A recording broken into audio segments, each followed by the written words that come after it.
이제 요한복음 18장에 보면은 이제 예수님께서 예수님을 배반한 유다와 또한 유다와 동행한 사람들에 의해서 잡히는 그 문맥이라고 보실 수 있습니다. 근데 전체적인 문맥을 보면 예수님께서는 자신의 의지로 이 유다와 그의 무리를 만나시기 위해서 오셨음을 볼 수가 있어요. 이것은 주님 자신이 어떠한 사역을 이루실 것을 아셨고 또 그 길을 가야만 했다는 것을 예수님 자신이 더 잘 알고 계셨죠. 이 요한복음 18장 보시면은 이제 마태복음, 마가복음, 누가복음도 나오는 장면입니다. 문맥이에요. 근데 예수님께서는 이 요한복음에 나타난 18장 보면 베드로, 야고보, 요한만을 데리고 어디 한적한 곳에 가셔가지고 기도하는 장면이 없어요. 다른 복음서에는 있는데. 그래서 이제 피가 땀이 되도록 기도하시는 장면이 요한복음에는 빠져 있습니다. 그리고 예수님께서 내 혼이 심히 죽을 지경이라고 이제 힘들어하셨던 그러한 장면도 요한복음에는 나타나지 않아요. 그래서 천사들이 하늘에서 주님께 와가지고 예수님의 힘을 목돋아 주는 그러한 장면도 있는데 요한복음에는 그러한 기록이 나타나지 않습니다. 왜냐하면 요한복음은 다른 복음과 다르게 예수님의 신격을 드러내는 복음이거든요. 그러니까 예수님의 신성이 강력하게 부각되는 점에 있어서 그러한 내용들이 다 생략된 것이에요. 그렇게 이해하시고 보시면 될 것 같습니다. 18장 1절 다 같이 읽어보도록 하겠습니다. 요한복음 18장 1절 한 목소리로 시작. 예수님께서 이 말씀들을 하시고 자기 제자들과 함께 기드론 시내 너머로 나아가셔서 자기 제자들과 함께 거기에 있던 동산으로 들어가시니라. 예수님께서 이 말씀들을 하시고 그 전에 아버지께 드린 말씀들이 있었죠. 그 기도가 있었죠. 그 기도를 하시고 나서 제자들과 함께 기드론 시내를 넘어간다고 말씀을 하고 있습니다. 기드론 시내. 제자들과 함께 이제 기드론 시내를 넘어서 이 올리브산으로 올라가는 그러한 모습을 이제 1절에 말씀을 하고 계시는데 이 기드론 시내, 그러니까 아까 요 중간에 그 시내, 이 기드론 시내는 두 가지 의미가 있어요. 한 가지 의미가 뭐냐면 어두운 시내라는 뜻이 있어요. 어두운 시내. 그리고 겨울의 시내라는 뜻도 있습니다. 어떤 관계가 있는지 그죠? 모르겠어요. 어두운 시내, 또 겨울의 시내 이런 뜻이 있습니다. 이 첫 번째 뜻이 이제 어두운 시내라는 뜻인데 이건 어떻게 보면은 이제 주님이 건너셔야 할 그 어두운 시내를 상징적으로 이렇게 보여주는 그런 뜻인 것 같아요. 그죠? 이 예루살렘과 올리브산 사이에 있는 이 골짜기가 사해까지 이제 뻗어 있습니다. 그 시내를 쭉 따라가면 나중에 이제 사해까지 가게 되는데 한 32km 정도까지 뻗어 있어요. 이 시내인데, 그리고 이 시내 이름 뜻이 겨울의 시내라고 그랬잖아요. 겨울에 물이 흘러요. 이 시내가. 근데 여름에는 말라가지고 흐르지 않습니다. 그래서 겨울의 시내라는 뜻도 갖고 있어요. 근데 욥기서 6장 16절에 보면은 그런 말씀이 있거든요. 시내가 얼음 때문에 검어진다는 말이 있어요. 혹시 여러분들 그 시내가 이렇게 겨울에 보면은 그 눈이나 얼음들이 먼지로 인해 가지고 시커먼 모습 혹시 본 적 있나요? 그래서 이 기드론 시내가 겨울에만 흐르는 시내인데 그러한 겨울의 얼음이나 눈으로 인해서 아마 시커매기 때문에 어두운 시내라고 또 불려졌을 것 같아요. 근데 중요한 것은 이 기드론 시내가 흐르는 그 방향으로 가면은 어디가 나오냐면 흰돔의 골짜기하고 만나게 됩니다. 흰돔의 골짜기. 이 흰돔의 골짜기 하면은 구약 때 그 몰록 신에게 사람들이 막 아이를 바치고 있잖아요. 인신제물로. 그죠? 그래서 그 시내를 그러니까 인신제물로 바치는 사람의 피를 빼는 그 배수구로 사용을 했었어요. 예. 근데 지금 예수님은 세상의 모든 인류를 위해 희생물이 되려고 그 골짜기를 건너고 계시는 장면을 볼 수 있습니다. 예전에는 인신제물로 드렸던 그 골짜기와 만나는 그리고 히스기야 때 보면은 히스기야 왕이 그 우상들을 다 이 흰놈의 골짜기에다가 던져가지고 불태워버렸거든요. 예, 그런 적도 있죠. 그리고 이 흰놈의 골짜기가 앞으로 천년왕국 때는 드러나는 지옥이 되죠. 그죠? 지금은 이 땅에 감춰져 있는 그 지옥이 그때는 입을 벌리고 있을 겁니다. 네. 근데 지금 예수님은 제자들과 함께 기드론 시내를 넘는다고 말씀을 하고 있는데, 이거 구약 성경에 보면은 한 예표를 또 성취하는 장면이거든요. 사무엘하서 15장의 문맥을 보면 다윗 왕이 나와요. 다윗 왕이 이 기드론 시내를 넘게 되는데, 다윗의 절친이었던 아히도벨이라는 사람이 있어요. 아히도벨. 이 아히도벨은 다윗 왕의 책사였어요. 친구이면서도 책사. 책사는 그 왕에게 조언을 주면서 어떠한 계략을 꾸밀 수 있도록 도와주는 위치에 있는 사람이잖아요. 그죠? 근데 그 아히도벨에게 배신을 당합니다. 다윗이. 그러니까 이 아히도벨이 다윗의 아들 압살롬에게 이제 들어가요. 압살롬 편에 들어가면서 다윗을 배반하게 되거든요. 그러면서 자신을 따르는 충성된 몇몇을 데리고 기드론 시내를 넘는 그런 장면이 있거든요. 마찬가지예요. 지금 예수님도 조금 있으면 자신을 배반할 가룟 유다를 만날 거란 말이에요. 예. 그러면서 제자들과 함께 기드론 시내를 넘는 그런 장면을 우리가 볼 수 있습니다. 그 기드론 시내를 넘으면 어디가 나오냐면 올리브산의 동산이 나오는 곳이에요. 예. 이 올리브산의 동산이 겟세만의 동산인데, 여기서는 이제 이름이 밝혀지지 않고 있네요. 그죠? 그러니까 올리브산은 커요. 근데 겟세만의 동산은 그 어느 한 곳에 있는 위치에 있는 동산이라고 보시면 됩니다. 그 겟세만의 동산의 이름 뜻은 기름을 짜다라는 뜻이에요. 그러니까 올리브산에 있는 올리브 열매를 따가지고 그곳에서 이제 기름을 짜는 일들이 이루어졌었던 것 같아요. 네. 근데 그 기름을 짜다라는 뜻의 올리브산 겟세만의 동산에서 예수님은 고뇌 가운데 자신의 땀이 피가 되도록 흘리셨잖아요. 기름을 짜셨어요, 정말.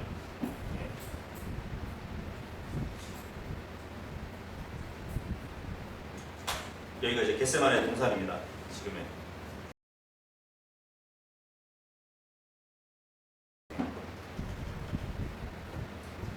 (2절) 읽겠습니다. 2절. 같이 시작. 예수님께서 자기 제자들과 함께 거기에 자주 가셨으므로 그분을 배반한 유다도 그것을 알더라. 예. 예수님께서 이 올리브산을 제자들과 항상 함께 갔었어요. 함께 갔을 뿐만 아니고 자주 가셨다고 말씀을 하고 있습니다. 예, 제자들과 함께 거기에 가셨다는 말씀은 누가복음 22장 39절에 나와요. 한번 찾아볼게요. 그분께서 나가사 늘 하시던 대로 올리브산으로 가심에 그분의 제자들도 그분을 따라갔더라. 늘 하시던 대로 가셨대요. 올리브산에. 누가 함께? 제자들과 함께. 그죠? 그리고 이 올리브산을 자주 가셨다고 합니다. 21장으로 넘어오시면 누가복음 21장 37절에 보시면 그분께서 낮에는 성전에서 가르치시고 밤에는 나가서 올리브산이라고 하는 산에서 머무시니. 그죠? 낮에는 성전에서 가르치시고 밤에는 올라가셨대요. 왜 올라가셨을까요? 기도하러 올라가셨겠죠. 기도 생활을 하셨던 것이에요. 그래서 제자들과 함께 거기에 자주 가셨다고 말씀을 하고 있습니다. 근데 개혁성경은 가끔 가셨다고 이렇게 기록이 되어 있어요. 네. 왜 바꾸었을까요? 왜 가끔 가셨다고 했을까요? 예수님은 항상 자주 올라가셔서 기도 생활을 하셨는데 그 기도 생활을 하신 것마저도 근데 여기서 보면 2절에 보면은 그분을 배반한 유다도 그것을 알더라 이렇게 말을 하고 있는데 유다도 제자였으니까, 제자들 중에 하나였으니까 예수님과 함께 자주 올라갔었겠죠, 그죠? 근데 한번 생각을 해보세요.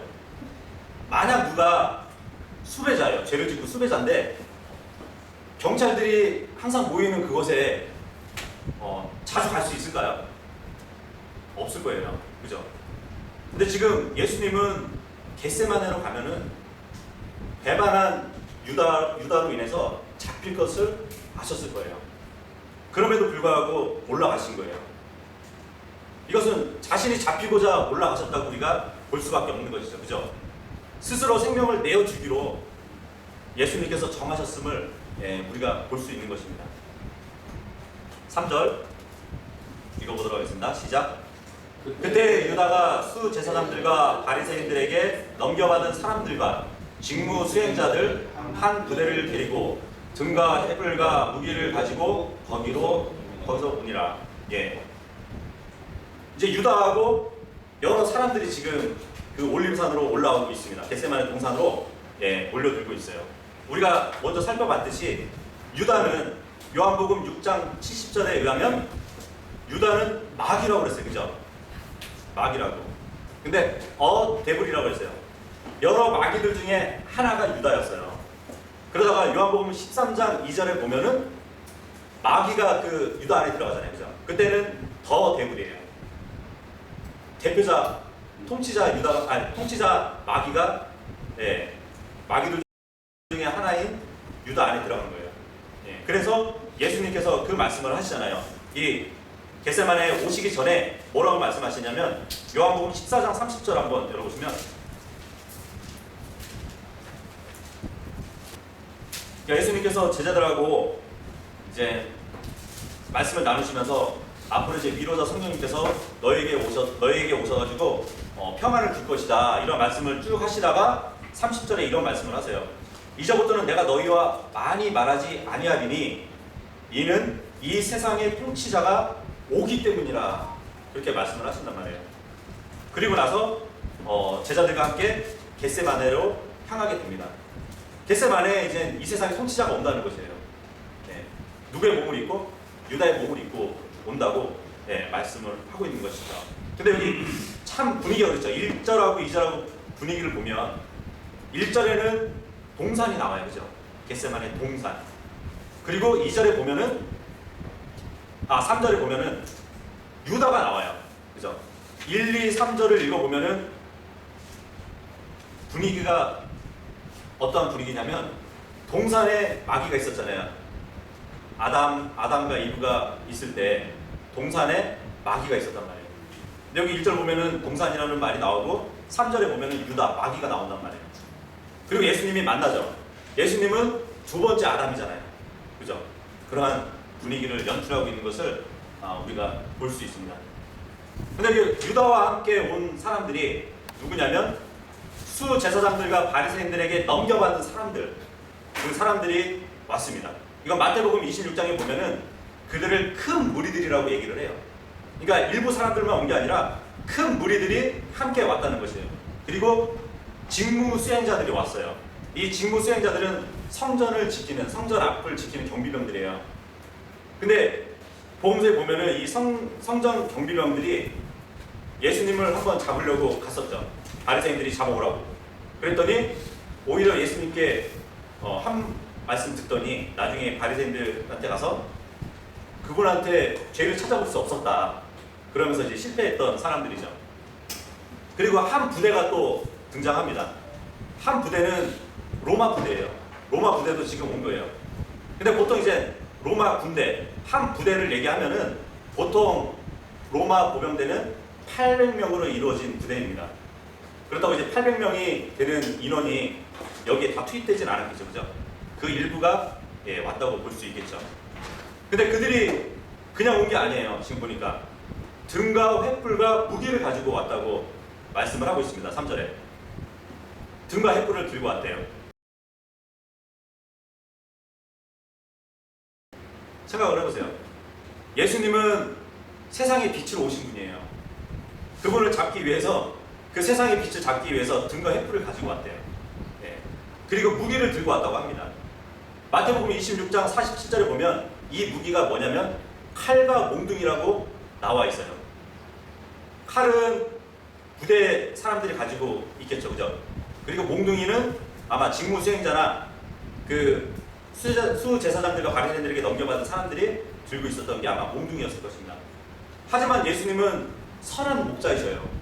선한 목자를 잡으려고 칼과 몽둥이를 들고 온 거예요. 예. 정말 목자라면 기껏해야 막대기 하나 들고 있는 것이거든요. 예. 4절 읽어보도록 하겠습니다. 4절 시작. 그러므로 예수님께서 자기들에게 임할 모든 일들을 아시고 앞으로 나아가 그들에게 이르시되 너희가 그를 찾느냐 하시니. 예. 예수님께서는 자기에게 임할 모든 것을 이미 알고 계셨다고 합니다. 예수님을 잡으러 온 그 무리들이 올 것을 알고 계셨어요. 예수님은 스스로 자원해서 십자가로 향하신다는 것을 우리가 또 한번 볼 수 있게 되는 것이죠. 예수님은 자신이 잡히시고 재판 받으실 것이고 또 채찍을 맞으실 것이고 십자가에 매달려 죽으실 것을 미리 알고 계셨다는 것이에요. 그 순차적인 일들이 일어날 것을 아시면서도 그 계획에 따라서 움직이심을 우리가 볼 수 있습니다. 하지만 예수님은 십자가에서 그냥 죽으시고 끝나는 것이 아니라 자신이 3일 만에 부활하시고 승천하실 그 일까지 내다보시고 계셨단 말이에요.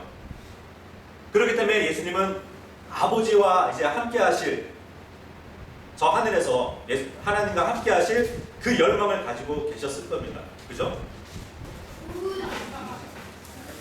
사도행전 2장 23절에 보면 그분께서 하나님의 정하신 계획과 미리 아심을 통하여 넘겨짐에 미리 아셨잖아요. 너희가 그분을 붙잡아 사악한 손으로 십자가에 못 박아 죽였으나. 그죠? 그분께서 하나님이 계획하신 것을 아셨다고 말씀을 하고 있습니다.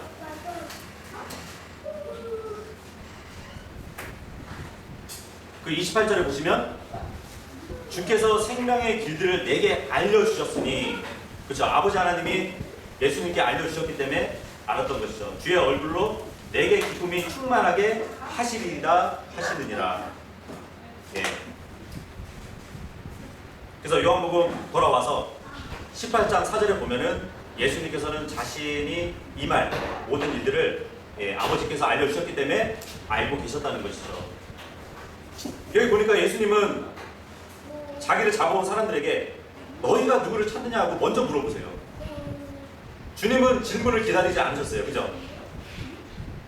생각해보세요. 이전에는 주님을 사람들이 막 잡으려고 했을 때는 주님이 숨기도 하셨어요. 그죠? 자기를 숨기기도 하시고 그 자리를 피하시는 모습을 우리가 볼 수 있었는데, 이제는 예수님이 적극적으로 친히 받아들이시는 그러한 장면을 우리가 볼 수 있습니다. 아버지와 조금 있으면 함께 하실 그 열망이 있었기 때문에 언제부터 적극적으로 예수님이 이 일들을 받아들였을까요? 주님께서 제자들하고 만찬을 가지실 때 너희 둘 중에 하나는 나를 배반할 것이다 말씀하시면서 나중에 이제 유다가 드러났을 때 네가 할 일을 속히 하라고 그러거든요. 네. 속히 하라고. 그래서 주님은 아마 이 앞으로 있을 십자가의 고난이나 또 영광을 받으실 그 일을 속히 이루어지길 아마 바라셨을 것 같아요. 그만큼 열망이 있으셨다고 우리가 볼 수 있습니다. 5절 한번 읽어보도록 하겠습니다. 5절 시작. 그들이 그분께 대답하되 나사렛 예수라 하거늘 예수님께서 그들에게 이르시되 내가 그로다 하시니라. 그분을 배반한 유다도 그들과 함께 서 있더라. 예. 오히려 이제 질문을 기다리지 않고 예수님이 질문을 하죠. 너희가 누구를 찾냐고. 그랬더니 이제 무리들이 얘기를 합니다. 나사렛 예수를 찾는다고. 근데 여기 보시면 사람들은 누가 예수님인 줄 모르고 있는 거예요. 그죠? 예. 그 제자들과 함께 있는데 누가 예수님인 줄 모르고 지금 나사렛 예수를 찾는다고 얘기하는 거거든요. 예수님이 제자들과 함께 있었지만 튀어 보이지 않았던 것 같아요. 그죠? 보통 이제 누가 리더자 하면은 좀 이렇게 부각돼 보이고 좀 어떤 포스를 볼 수도 있잖아요. 그죠? 근데 지금 잡으러 온 사람들이 보니까 뭐 제자들하고 다 똑같아. 특별하지 않은 곳이에요.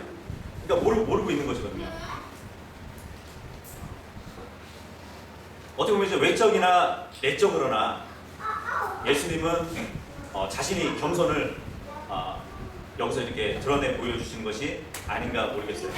아마 제자들 중에 누가 예수님을 구하려고 내가 예수다! 그리고 저쪽에서 내가 예수다! 어떤 영화의 한 장면처럼 서로 막 그랬으면 아마 못 찾았을 것 같아요. 그 정도로 예수님도 굉장히 평범하게 보였다는 것을 우리가 볼 수 있습니다. 근데 여기 그분을 배반한 유다도 그들과 함께 서 있다고 했잖아요. 그죠? 근데 유다는 알았잖아요. 예수님이 누군지. 주님을 잘 아는 유다도 선뜻 나서지 못하고 있는 거예요. 그는 마귀였으며 또 한편으로는 인간이었어요. 그렇기 때문에 인격체였거든요. 유다는 양심이 있었기 때문에 선뜻 나서지 못하는 거죠. 그런 모습을 또 볼 수 있게 되고, 배반한 유다도 그분을 배반한 유다도 그들과 함께 서 있더라. 예수님을 함께 체포할 그 사람들과 함께 서 있다고 말씀을 하고 있는데, 몇 시간 전만 해도 제자들과 함께 앉아서 예수님과 함께 만찬을 먹었던 제자였어요. 근데 지금은 그들과 함께 서 있다고 말씀을 하고 있습니다. 참으로 안타까운 장면인 것이죠. 그래서 배신자가 된 것이. 6절 읽도록 하겠습니다. 자, 시작. 그분께서 그들에게 내가 그러다 하고 말씀하시매 곧바로 그들이 뒤로 물러가 땅에 쓰러지니라. 그들이 다 보니까 이제 뒤로 물러가서 쓰러졌다고 얘기를 합니다. 그죠? 이건 어떻게 보면은 도미노처럼 앞에서 이렇게 앞뒤에서 넘어지니까 뒤에서 이렇게 계속 줄줄이 넘어지는 그런 장면 같아요. 그죠? 근데 도대체 왜 넘어졌을까요? 여기서 내가 그러다 하고 이제 예수님이 말씀을 하시거든요. 근데 지금 6절 영어로 보시면 I am he 이렇게 되어 있잖아요. 근데 이 he가 지금 이탈리치죠. 그리스어는 이 he라는 단어는 없어요. 그렇게 되면 이제 I am 이렇게 말씀을 하시는 거잖아요. 우리가 요한복음 계속 살펴봤듯이 나는 스스로 있는 자라는 것을 어필하시고 말씀하실 때는 I am이라는 말씀을 하셨다는 거죠. 물론 이제 그리스어하고 영어하고의 문법의 그 차이 때문에 이제 he라는 단어를 영어에는 넣긴 했어요. 하지만 그리스어 성경에는 그냥 I am만 있는 것이에요. 근데 he가 들어가도 마찬가지예요. 이 he라는 단어는 원래 없었지만 지금 킹제임스 성경 번역자들은 he를 넣었거든요. 이사야서 41장 4절에 보시면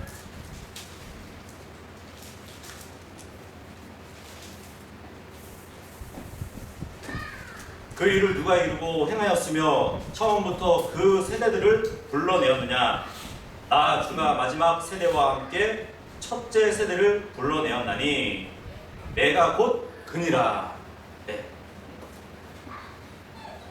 내가 곧 그니라. 4절에 보시면은 I am he 이렇게 되어 있죠. 그죠?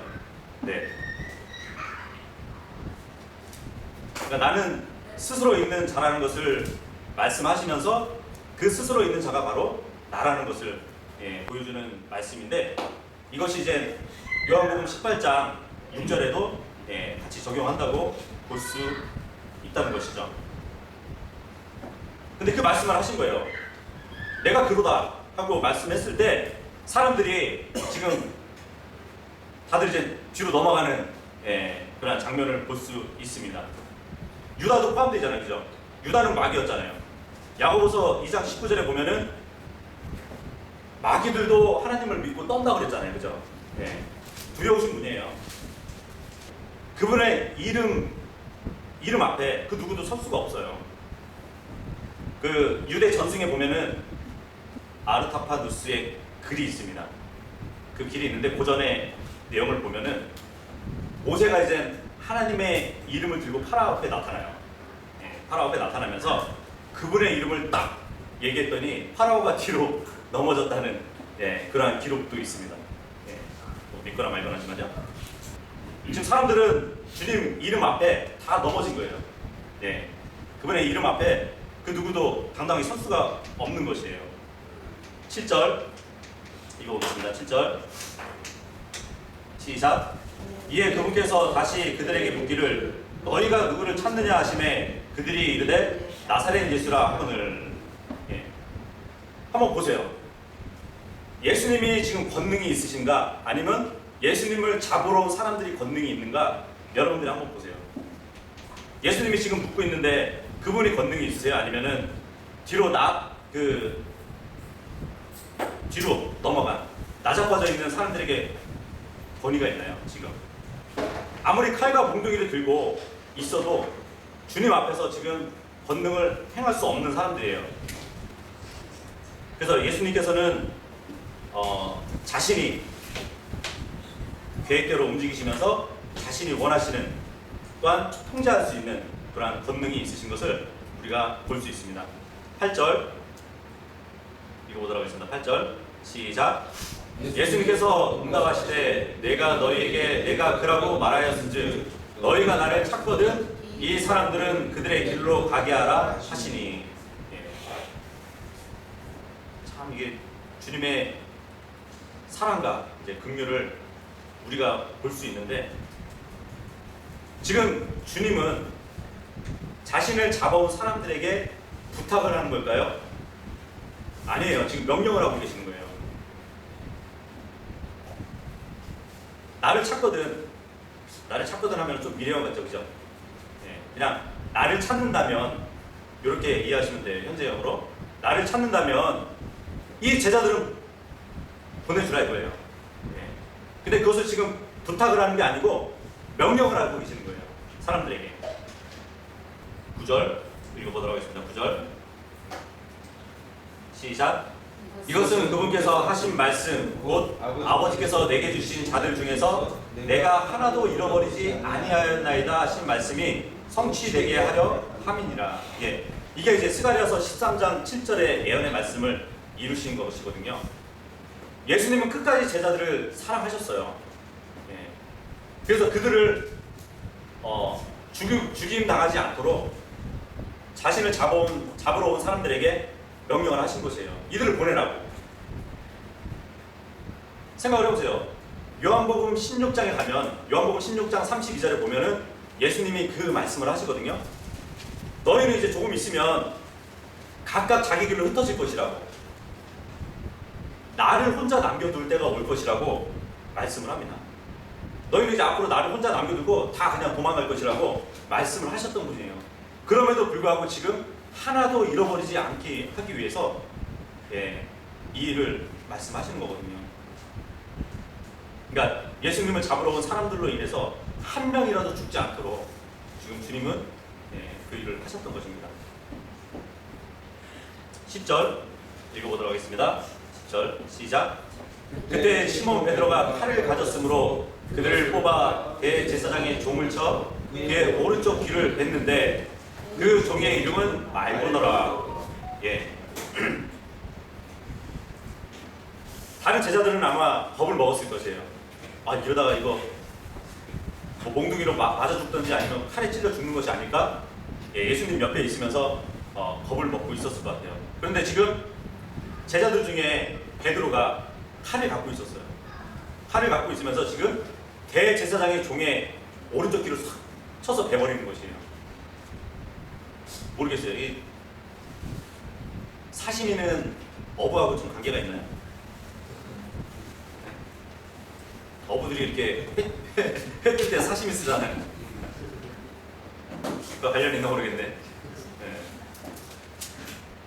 지금 베드로는 마가복음 14장 29절에 이런 말을 했었거든요. 모두가 실족하더라도, 다른 제자들이 실족할지라도 나는 그렇게 하지 않을 겁니다. 주님 앞에 그렇게 얘기했던 사람이에요. 주님 보시라고요. 제가 주님을 세 번 부인한다고요? 제 모습을 보시라고요. 저는 주님을 따라갈 것이라고요. 그런 마음으로 아마 이 일을 행했던 것 같습니다. 근데 이게 참, 이 장면이 그냥 단순히 제자 중에 하나 베드로가 대제사장의 종의 오른쪽 귀를 뱉다고 이렇게 그냥 단순하게 생각할 수 있지만, 이건 어떻게 보면은 이 10절 말씀은 주님이 마귀에게 주시는 하나의 메시지 같아요. 왜냐하면 이 다른 복음서에서는 이 종의 이름이 등장하지 않아요. 근데 요한복음에서는 그 종의 이름은 말곤이라 하고 기록이 되어 있단 말이에요. 이름이 기록되어 있는 이유가 있을 것이란 말이죠. 그래서 이 말고라는 이름을 보면 이제 마르코스라고 하는데 히브리어로 보면은 멜렉이라는 같은 동요예요. 멜렉. 이 멜렉의 뜻이 뭐냐면 왕권이라는 뜻이 있습니다. 왕권. 이 말고라는 이름에는 왕의 권능이라는 뜻이 있단 말이에요. 그래서 우리가 성경을 한번 찾아볼게요. 계시록 17장 12절.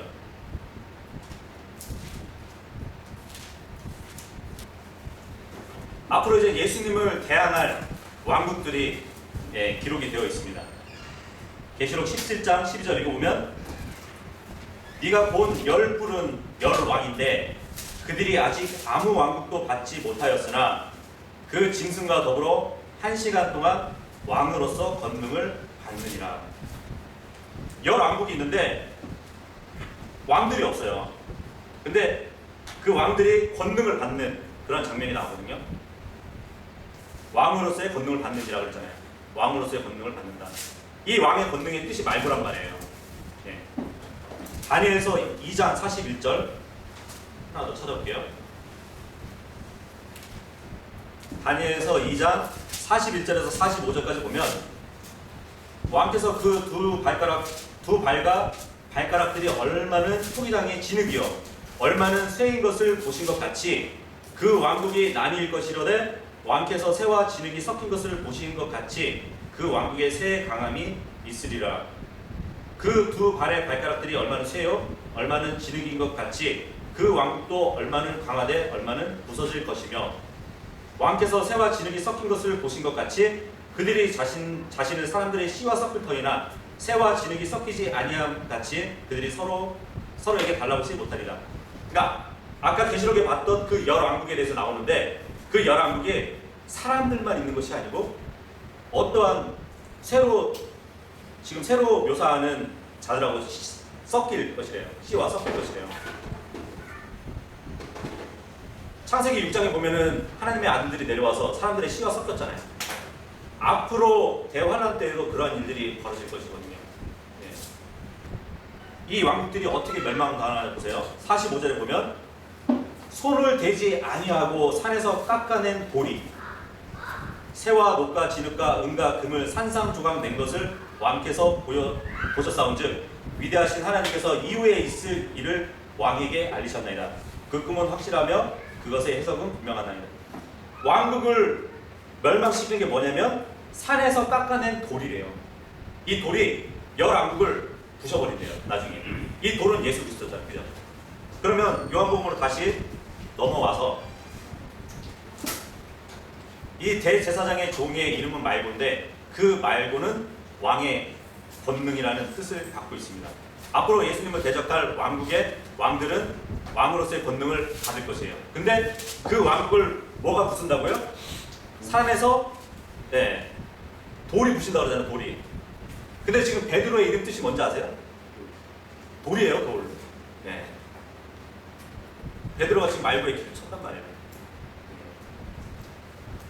그러니까 지금 주님은 이 10절로 인해서 어떻게 보면 예수님을 잡으러 온 마귀에게 하나의 메시지를 이렇게 주는 것 같습니다. 앞으로 네가 어떻게 멸망당할 것인지 보라고. 그런 말. 우리가 이제 오늘은 10절까지만 우리가 살펴볼 것인데 예수님은 맘만 먹으면 지금 자신을 잡으러 온 사람들을 멸하실 수 있으셨습니다. 그죠? 충분히. 하지만 예수님은 자신의 사역이 무엇인지 알았어요. 지금은 악을 멸망시키는 것이 아니라 세상 사람들의 죄를 속하기 위한 것이 먼저였거든요. 그렇기 때문에 주님은 순순히 그 주님의 계획에 따라서 그 수순을 밟고 가는 모습을 볼 수 있습니다. 하지만 그럼에도 불구하고 자신의 가실 고난의 길에 제자들이 관여되지 않도록 또한 제자들을 보호하시는 그런 장면을 우리가 볼 수 있습니다. 마찬가지예요. 우리도 이 세상의 삶에 있어서 우리에게도 어려움과 또한 세상으로부터 오는 그런 박해가 있다 하면은 주님은 그 박해에 관여되지 않도록 항상 막아주시고 보호해 주시는 그런 주님이심을 우리가 믿고 살아야 될 것입니다. 12절부터는 이제 다음 주에 보도록 하겠습니다.